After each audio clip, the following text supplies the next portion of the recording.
ಮೊದಲೇ ಉರಿ ಬಿಸಿಲು ಅಂತದ್ರಲ್ಲಿ ಬಳ್ಳಾರಿ ಬಿಸಿಲನ್ನ ಕೇಳಬೇಕಾ? ಈಗಾಗಲೇ ಧಗಧಗ ಅಂತ ಹೊತ್ತಿ ಉರಿತಾ ಇದೆ ಬಿಸಿಲು. ಈ ಸಂದರ್ಭದಲ್ಲಿ ಲೋಕ ಅಖಾಡ ಮತ್ತಷ್ಟು ಸಜ್ಜುಗೊಳ್ತಾ ಇದೆ.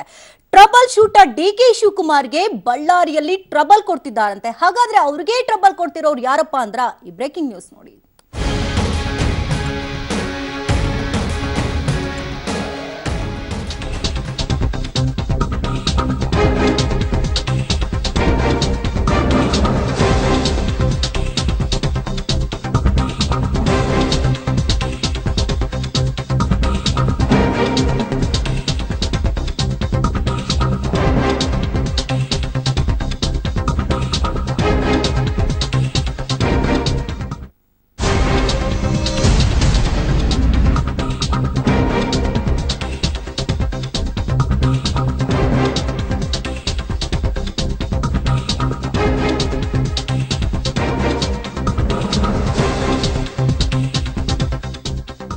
ಸೋತ ಜಾಗದಲ್ಲೇ ಗೆಲ್ಲಬೇಕು, ನಮ್ಮ ತಾಕತ್ತು ಏನು ಅಂತ ತೋರಿಸಬೇಕು ಅನ್ನೋ ಒಂದು ಮಾತಿದೆ. ಇದಕ್ಕೆ ಡಿಕೆ ಶಿವಕುಮಾರ್ ಕೂಡ ಹೊರತಾಗಿಲ್ಲ. ಯಾಕಂದ್ರೆ ಬಳ್ಳಾರಿಯಲ್ಲಿ ಅಸ್ತಿತ್ವನೇ ಇರಲಿಲ್ಲ ಅಂತ ಸಂದರ್ಭದಲ್ಲಿ ಅವರ ಅಭ್ಯರ್ಥಿಯನ್ನ ಗೆಲ್ಲಿಸ್ಕೊಂಡು ಬಂದ್ರು.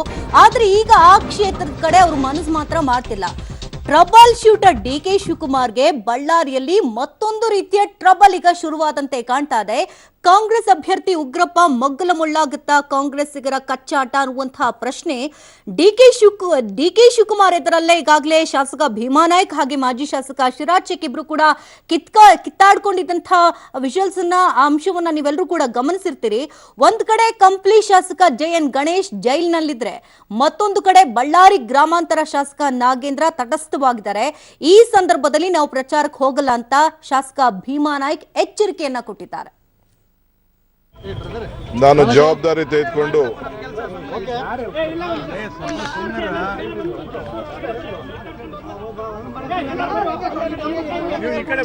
ನೋಡ್ರಿ, ನಮ್ಮೆಲ್ಲ ಕಾರ್ಯಕರ್ತರು ನಡೆಯುವ ನಿಮಿಷ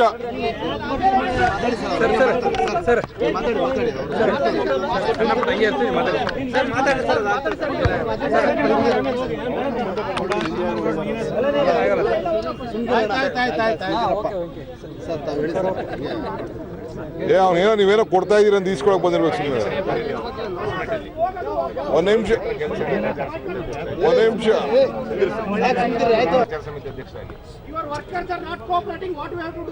please come, I will throw them out, don't worry. ಎಲ್ಲ ಕಾರ್ಯಕರ್ತರು ಇರಬೇಕು. 7 ವಿಧಾನಸಭಾ ಕ್ಷೇತ್ರದಲ್ಲಿ ಯಾವೊಬ್ಬ ಕಾಂಗ್ರೆಸ್ ಪಕ್ಷದ ಅಭ್ಯರ್ಥಿಯ ಪರವಾಗಿ ಒಂದು ಬ್ಯಾಲೆಟ್ ಪೇಪರ್ ತಗೊಂಡು ವೋಟನ್ನು ಕೇಳಿಲ್ಲ. ಅಂಥ ವ್ಯಕ್ತಿಯನ್ನ ನಾವು ಆಯ್ಕೆ ಆದಮೇಲೆ ಅವರೆಷ್ಟೇ ವಿರುದ್ಧ ಮಾಡಿದ್ರು ಕೂಡ ನಮ್ಮ ಕ್ಷೇತ್ರದಲ್ಲಿ ಕಾಂಗ್ರೆಸ್ ಪಕ್ಷದ ನಿಷ್ಠಾವಂತ ಕಾರ್ಯಕರ್ತರು, ನಿಷ್ಠಾವಂತ ಮತದಾರರು, ನಿಷ್ಠಾವಂತ ಮುಖಂಡರು ಇವತ್ತು ಸುಮಾರು 9,000 ಮತಗಳು. ಇನ್ನಷ್ಟು ಮಾಹಿತಿಯನ್ನ ಕಲೆ ಹಾಕೋಣ. ಬಳ್ಳಾರಿ ಅಖಾಡದಿಂದ ನೇರ ಸಂಪರ್ಕದಲ್ಲಿ ವೀರೇಶ್ ದಾನಿ ಇದ್ದಾರೆ. ವೀರೇಶ್ ದಾನಿ, ಒಂದ್ ಕಡೆ ಬಡಿದಾಟ, ಕಿತ್ತಾಟ, ಕಚ್ಚಾಟಗಳಂತೂ ಮುಗಿಯೋ ಲಕ್ಷಣಗಳಂತೂ ಕಾಣ್ತಾ ಇಲ್ಲ. ಬಳ್ಳಾರಿನಲ್ಲಿ ಈಗ ಮಗದೊಂದು ಟ್ವಿಸ್ಟ್ ಅನ್ನ ಪಡ್ಕೊಳ್ತಾ ಇದೆ. ಪಕ್ಷ ವಿರೋಧಿ ಚಟುವಟಿಕೆ ಮಾಡಿದವ್ರ ವಿರುದ್ಧ ನಾವ್ಯಾಕೆ ಪ್ರಚಾರ ಮಾಡಬೇಕು ಅಂತ ಹೇಳ್ತಿದ್ದಾರೆ. ಹಾಗಾದ್ರೆ ದೊಡ್ಡ ದೊಡ್ಡ ನಾಯಕರು ಮನವೊಲಿಸುವ ತಂತ್ರಗಾರಿಕೆ ಮಾಡ್ತಾ ಇದ್ರು, ಯಾವ್ದು ವರ್ಕೌಟ್ ಆಗ್ತಿಲ್ಲ ಅನ್ಸುತ್ತೆ. ಹೇಗಿದೆ ಅಲ್ಲಿನ ಅಖಾಡ? ಖಂಡಿತವಾಗಿಯೂ ಶಕುಂತಲಾ, ಹಗರಿಬೊಮ್ಮನಹಳ್ಳಿಯ ಕಾಂಗ್ರೆಸ್ ಶಾಸಕ ಭೀಮಾನಾಯ್ಕ್ ಕಾಂಗ್ರೆಸ್ ಪಕ್ಷದ ನಾಯಕರುಗಳು ಮತ್ತು ಹೈಕಮಾಂಡ್ ನಾಯಕರ ವರ್ತನೆ ವಿರುದ್ಧ ಗಂಭೀರವಾದಂತಹ ಪ್ರಶ್ನೆಯನ್ನು ಎತ್ತಿದ್ದಾರೆ. ಪಕ್ಷ ವಿರೋಧಿ ಚಟುವಟಿಕೆ ಮಾಡೋರಿಗೆ ಮತ್ತೆ ಪಕ್ಷದಲ್ಲಿ ಯಾಕೆ ಸ್ಥಾನಗಳನ್ನು ಕೊಡ್ತೀರಾ? ಅವರನ್ನೇ ಪ್ರಚಾರ ಸಮಿತಿ ಅಧ್ಯಕ್ಷರನ್ನಾಗಿ ಹೇಗೆ ಮಾಡಿದ್ರಿ? ಕಳೆದ 5-6 ತಿಂಗಳ ಹಿಂದೆ ನಡೆದಂತಹ ವಿಧಾನಸಭೆ ಚುನಾವಣೆಯಲ್ಲಿ ಕಾಂಗ್ರೆಸ್ ಅಭ್ಯರ್ಥಿಗಳನ್ನು ಸೋಲಿಸಲಿಕ್ಕೆ ಮುಂದಾದಂತವರಿಗೆ ಮಾಹಿತಿನ ಕಲೆ ಹಾಕ್ತೀನಿ. ಈ ಬಗ್ಗೆ ಮಾತನಾಡೋದಕ್ಕೆ ಭೀಮಾನಾಯ್ಕ್ ಅವರೇ ದೂರವಾಣಿ ಸಂಪರ್ಕದಲ್ಲಿದ್ದಾರೆ. ಸರ್ ನಮಸ್ತೆ. ಭೀಮಾನಾಯ್ಕ್ ಸರ್, ನನ್ನ ವಾಯ್ಸ್ ಕೇಳ್ತಾ ಇದೆಯಾ ತಮ್ಗೆ? ಕೇಳ್ತೇನೆ ಮೇಡಮ್. ಉಗ್ರಪ್ಪನವರ ಪರ ಪ್ರಚಾರಕ್ಕಾಗಿ ನೀವು ಹೋಗಲ್ವಾ ಅಂತ? ಮೇಡಮ್, ಈಗ ನಾನು ನಿನ್ನೆ ಬಳ್ಳಾರಿಯಲ್ಲಿ ಮಾತನಾಡಿ ಸರ್, ಕೇಳ್ತಾ ಇದೆ. ಕೇಳ್ತೇನೆ. ಇಲ್ಲ ಮೇಡಮ್, ಈಗ ನಿನ್ನೆ ಬಳ್ಳಾರಿಯಲ್ಲಿ ನಾನು ಪ್ರೆಸ್ ಮೀಟ್ ಅಲ್ಲಿ ಹೇಳಿದ್ದೀನಿ, ಕಳೆದ 2018ರ ಅಸೆಂಬ್ಲಿ ಚುನಾವಣೆಯಲ್ಲಿ ಪ್ರಚಾರ ಸಮಿತಿ ಅಧ್ಯಕ್ಷರು ನಮ್ಮ ವಿರುದ್ಧನೇ ಇಂಡಿಪೆಂಡೆಂಟ್ ಪಕ್ಷದ ಪರವಾಗಿ ಕೆಲಸ ಮಾಡಿದ್ದನ್ನ ಇಡೀ ಜಿಲ್ಲೆ ಜನತೆ ನೋಡಿದೆ, ನಮ್ಮ ವಿಧಾನಸಭಾ ಕ್ಷೇತ್ರದ ಜನತೆ ನೋಡಿದ್ದಾರೆ. ಎಲ್ಲ ಎಲೆಕ್ಟ್ರಾನಿಕ್ ಮೀಡಿಯಾ, ಪ್ರಿಂಟ್ ಮೀಡಿಯಾದಲ್ಲೆಲ್ಲ ಬಂದಿದೆ. ಹ್ಮ್ 7 ವಿಧಾನಸಭಾ ಕ್ಷೇತ್ರಕ್ಕೆ ಒಬ್ಬ ಪ್ರಚಾರ ಸಮಿತಿ ಅಧ್ಯಕ್ಷರು ಯಾವೊಬ್ಬ ಕಾಂಗ್ರೆಸ್ ಪಕ್ಷದ ಅಧಿಕೃತ ಅಭ್ಯರ್ಥಿ ಪರವಾಗಿ ಪ್ರಚಾರ ಮಾಡಿಲ್ಲ. ಹ್ಮ್ ಹ್ಮ್ ಪಕ್ಷದ ಅಭ್ಯರ್ಥಿ ವಿರುದ್ಧನೇ ಕೆಲಸ ಮಾಡಿದ್ದಾರೆ.